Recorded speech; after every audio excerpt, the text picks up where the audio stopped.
Indoors by technology, outdoors by speedy transport.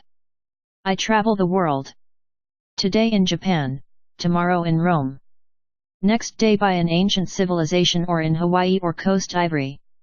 I see, I observe human, nature, society, civilization, Earth's form. Develop feelings with the people from country to country.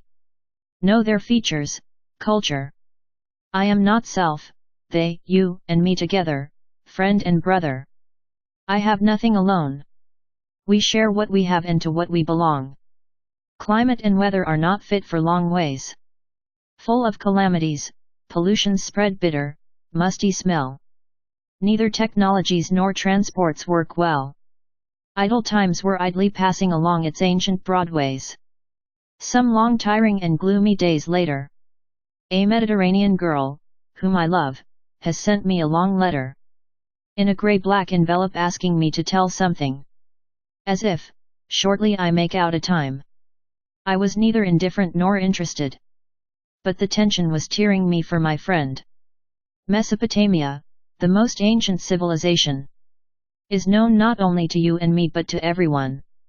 By it the basin of the Mediterranean Sea full of vast water. Around that line after line localities, spirited children's noisy tour.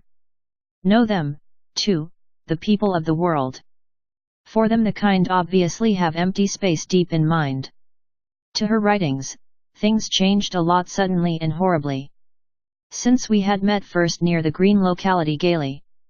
Had observed people living there peacefully.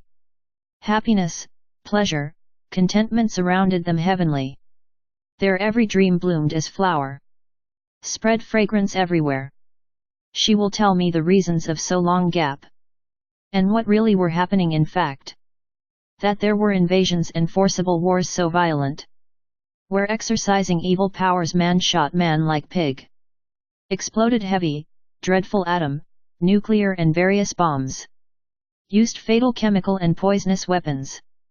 To destroy all the relics of the ancient civilizations. To turn the green world into complete desert.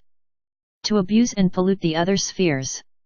And they had aggressively, hypocritically succeeded. To draw magically black plots everywhere. So, here the rest of humans are living on sands forever. She will also tell me how she lost everything. How extreme, hazardous troubles the country faced. How the generations suffered and absolutely fell. How their blooming hopes and dreams were faded away. Also that the whole world was against their cry. And now why she is quite dumb to say. Her letter reminds me the chronological history of the wars. Before and after Christ around the human world. How many kill, how many, no real statistics of that. And how much are destroyed, no such real measures. Human beings have seen the severe abuses of powers.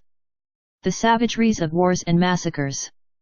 Especially in the first and the second two gigantic world wars, as well as in various wars between armed and armless forces. And what recently the world has thunderstruckly experienced. To which even the elements shed tears. No sooner had 20th century's bloody battlefields dried up.